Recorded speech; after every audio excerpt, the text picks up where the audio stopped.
세조 이유. 조선 역사에서 이 이름을 꺼내는 순간 분위기가 싸늘해지죠. 어린 조카를 왕위에서 끌어내리고 자기를 살려달라며 울부짖는 사람들을 처형하고 죽은 형수의 신주를 불태우라고 명한 인물. 그냥 권력에 눈이 먼 냉혹한 왕자였을까요? 근데 잠깐만요. 이 사람 어머니가 누군지 알면 단순히 그렇게만 볼 수가 없어요. 오늘 이야기는 세조가 아니라 그 어머니 소헌왕후 심씨에서 시작합니다. 세종대왕의 왕비, 조선 역사상 가장 위대한 성군의 배필. 근데 이 여성이 살아온 삶이 너무 가혹해서 그 삶 자체가 하나의 비극이고 그 비극이 훗날 조선을 피로 물들인 수양대군을 만들어냈다고 저는 생각합니다. 자, 처음부터 가보겠습니다. 1418년, 태종 18년. 조선 건국 26년이 지난 시점이에요. 충녕대군, 나중에 세종이 왕위에 오릅니다. 그러면 당연히 충녕의 아내 심씨가 왕비가 되겠죠. 여기까지는 해피엔딩처럼 보여요. 근데 바로 이 순간부터 소헌왕후의 진짜 비극이 시작됩니다. 세종이 즉위한 지 불과 몇 달 만에 1418년 음력 12월 소헌왕후의 아버지 시몬이 갑자기 역모로 몰립니다. 시몬이 누굽니까? 조선 개국 공신집안 출신의 영의정까지 오른 인물이에요. 당대 최고 실세 중 한 명이죠. 근데 태종이 이 사람을 역모로 처형합니다. 실록 기록을 보면 이게 상당히 납득하기 어려운 죽음이에요. 시몬의 죄목은 명나라 사신으로 가 있는 동안 동생 심정이 강상인, 박습 등과 명령이 두 곳에서 나온다는 취지의 발언을 한 것이 화근이 되어 시몬이 그 배후로 지목되었다는 거예요. 그리고 그게 마치 태종의 권위를 무시한 것처럼 받아들여졌다는 겁니다. 세종실록 즉위년 12월 기사를 보면 태종이 직접 시몬의 처벌을 주도했다는 걸 알 수 있어요. 근데 현대 학자들이 보는 시각은 다릅니다. 태종 이방원이 시몬을 제거한 진짜 이유는 세종이 즉위한 후 외척이 너무 강해지는 것을 견제하기 위해서였다는 거예요. 쉽게 말하면 아들한테 왕위를 물려줬는데 왕비 아버지가 너무 날뛰면 곤란하잖아요. 그걸 미리 잘라낸 거죠. 요즘 말로 하면 신임 CEO, 부인 집안이 너무 세지면 안 된다고 회장이 직접 손을 쓴 겁니다. 결과는 참혹했어요. 시몬은 수원에서 사사됩니다. 그런데 여기서 끝이 아니에요. 세종실록 기록을 보면 소헌왕후의 어머니 안씨는 관비로 전락합니다. 왕비의 어머니가 노비가 된 거예요. 소헌왕후의 남동생들도 노비가 돼요. 왕비의 친정이 통째로 박살난 겁니다. 이 순간 소헌왕후의 나이가 몇 살인지 아세요? 24살만 23세이었어요. 갓 왕비가 된 24살 소녀가 왕위에 오른 지 약 4개월 만에 아버지는 처형되고 어머니는 노비가 되는 걸 바라봐야 했던 거예요. 더 잔인한 건 그 다음입니다. 소헌왕후는 이 상황에서 아무것도 할 수 없었어요. 남편 세종은 아버지 태종이 살아있는 동안 실질적으로 꼼짝을 못했거든요. 태종 이방원은 1422년에 죽는데 시몬이 처형된 건 1418년이에요. 그러니까 무려 4년 동안 소헌왕후는 아버지를 죽인 시아버지 태종과 한 궁궐에서 생활한 겁니다. 매일 아침 문안인사를 드리러 가야 했겠죠. 저는 이게 정말 어떤 심정이었을지 상상이 안 됩니다. 조선시대 왕비라는 게 겉으로는 화려해 보이지만 철저하게 정치적 존재거든요. 감정을 드러내면 안 되고 원망을 표출하면 안 되고 오직 왕비로서의 역할만 해야 해요. 소헌왕후는 그 4년을 그렇게 버텼을 겁니다.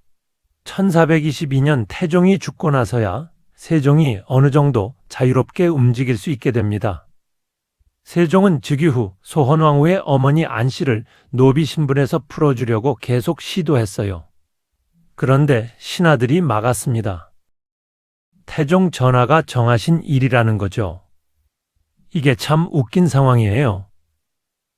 조선 최고의 성군이 자기 왕비 장모를 노비 신세에서 구해주지 못하는 겁니다.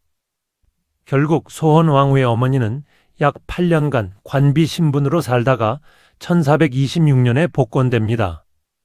자, 이제 이 배경 위에 수양대군이 태어납니다. 1417년생이니까 어머니 소헌 왕후가 친정 식구들의 비극을 겪을 때 수양대군은 한두 살이었어요. 직접적인 기억은 없겠지만 궁궐이라는 공간에서 자라면서 이 이야기를 모를 수가 없죠. 엄마의 친정이 왜 없는지, 외할아버지는 어디 있는지, 외할머니는 왜 그런 신분인지, 왕자로 자라면서 이 진실을 알게 되는 순간이 반드시 있었을 거예요. 소헌 왕후는 슬하에 아들만 8을 두었습니다. 문종, 수양대군, 안평대군, 임영대군, 광평대군, 금성대군, 평원대군, 영흥대군, 그리고 딸 2. 근데 이 자녀들 중에 요절한 아이들이 많아요. 광평대군은 20살에 죽고 평원대군은 17살에 죽었습니다. 소헌 왕후는 자식들이 먼저 세상을 뜨는 걸 지켜봐야 했어요. 세종실록에는 소헌 왕후가 아들을 잃을 때마다 극도의 슬픔에 빠졌다는 기록이 있습니다. 1444년 광평대군이 죽었을 때 소헌 왕후가 너무 슬픔에 잠겨 음식을 제대로 먹지 못했다는 기사가 나와요. 세종이 직접 왕비를 위로했다는 기록도 있습니다. 그런데 여기서 수양대군 이야기로 넘어가야 해요. 수양대군이 형제들 중에서 특이한 이유가 있습니다. 첫째, 문종은 세자로 일찌감치 책봉되어 태자 교육을 받았어요. 반면 수양대군은 둘째 아들로 왕이 될 수 없는 왕자였습니다. 그런데 이 사람이 뭘 했냐면 문과 무를 모두 파고들었어요. 무예를 닦고 병법을 공부하고 당대 최고 학자들과 교류했습니다. 세조실록에는 수양대군이 젊었을 때부터 웅대한 뜻을 품었다는 표현이 나옵니다. 근데 이 웅대한 뜻이라는 게 뭔지가 문제예요. 조선이 아무리 성리학적 질서를 내세워도 왕위는 결국 힘이 있는 자, 손에 쥔 자가 가지는 거라는 걸 태종 이방원이 몸소 보여줬잖아요. 수양대군의 외할아버지 시몬을 죽인 사람이 태종이고 태종은 형제들을 죽이고 왕이 됐습니다. 수양대군은 그 손자예요. 피는 속이기 어렵다는 말이 있는데 이건 진짜 문자 그대로 DNA 얘기일 수 있어요. 1446년 세종 28년 음력 3월 소헌 왕후가 세상을 떠납니다. 향년 52세. 사망 원인에 대한 기록은 명확하지 않지만 실록에 보면 한동안 몸이 좋지 않았다는 기사들이 나와요. 세종이 직접 간병했다는 기록도 있습니다. 소헌 왕후가 죽고 나서 세종이 어떻게 했는지 아세요? 세종은 왕비가 죽은 후 다시는 왕비를 들이지 않았습니다. 후궁은 있었지만 정비 자리는 비워뒀어요. 소헌 왕후의 죽음이 수양대군에게 어떤 영향을 미쳤을지 이건 기록으로 확인하기가 어렵습니다. 그런데 저는 여기서 하나의 가설을 세우고 싶어요. 어머니 소헌 왕후의 삶 전체가 수양대군에게 하나의 교훈이었을 수 있다는 겁니다. 어머니는 권력 앞에서 모든 것을 잃었어요. 아버지는 처형됐고 친정은 무너졌고 어머니는 노비가 됐어요. 그러면서도 왕비 자리에서 묵묵히 살았죠. 왜? 선택지가 없었으니까요. 남편 세종은 훌륭한 왕이었지만 결국 시아버지 태종이 만들어 놓은 구도에서 자유롭지 못했습니다. 그 결과 소헌 왕후의 삶은 늘 불완전했어요. 왕비이면서도 친정이 없었고 권력의 중심에 있으면서도 가장 기본적인 것을 지키지 못했습니다. 수양대군이 이걸 보면서 어떤 생각을 했을까요? 나는 저렇게 살지 않겠다. 권력 밖에서 당하느니 권력 안으로 들어가겠다. 이게 지나친 해석일까요? 소헌 왕후가 죽은 지 7년 후인 1453년 계유정난이 일어납니다.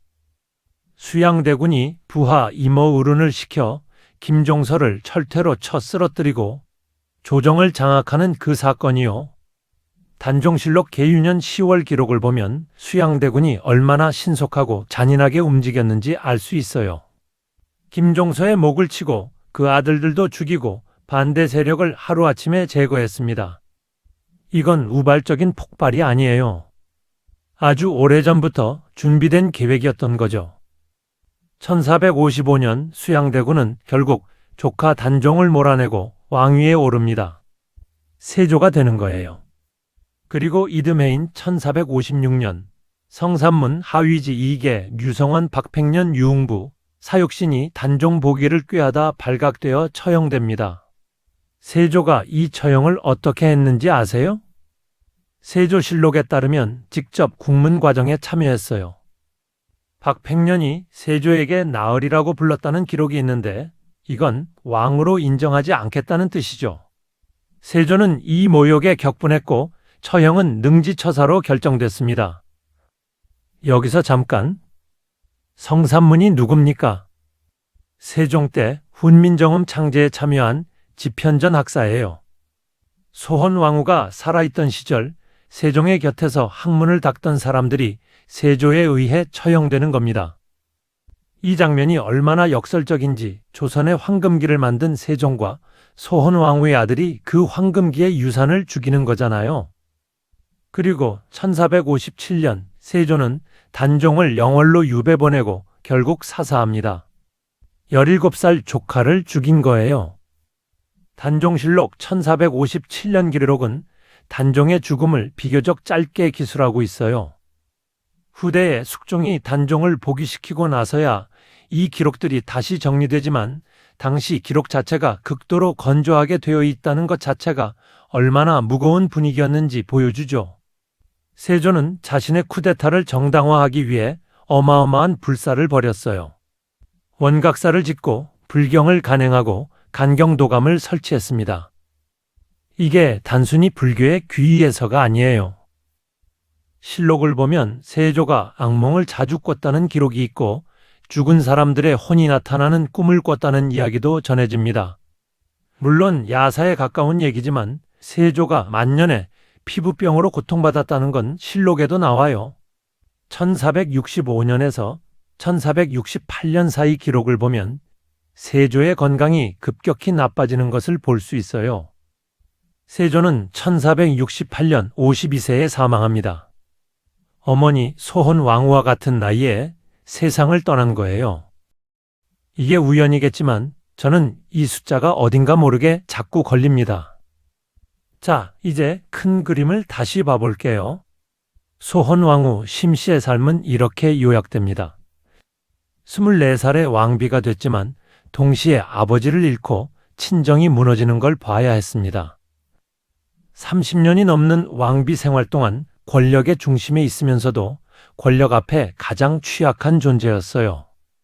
자식들이 먼저 죽는 걸 봐야 했고 자신도 52세의 생을 마감했습니다. 이 여성의 삶이 수양대군에게 무엇을 남겼을까요? 어머니의 비극이 그에게 권력 없이는 아무것도 지킬 수 없다는 명제를 각인시켰다면 계유정난과 단종폐위는 그 명제를 실행에 옮긴 것일 수 있어요. 물론 이게 도덕적으로 정당화될 수는 없어요. 어머니가 불행했다고 해서 조카를 죽여도 된다는 법은 없습니다. 그런데 역사는 이렇게 묻습니다. 괴물은 타고나는가, 만들어지는가? 소헌왕후 심씨는 조용히 살다 조용히 죽었어요. 기록에 원망 한마디 없어요. 그 침묵 속에서 아들 수양대군은 자랐고 어느 날 칼을 들었습니다. 소헌왕후가 감당한 비극이 세조라는 인물을 형성하는데 얼마나 깊이 관여했는지 우리는 정확히 알 수 없어요. 하지만 분명한 건 세종의 찬란한 치세 뒤편에는 소헌왕후의 묵묵한 고통이 있었고 그 고통이 만들어낸 아들이 조선을 피로 물들이는 왕이 됐다는 사실입니다. 역사가 무서운 건 결과가 아니라 그 결과를 만들어낸 보이지 않는 과정 때문이에요. 소헌왕후의 이야기가 그 증거입니다.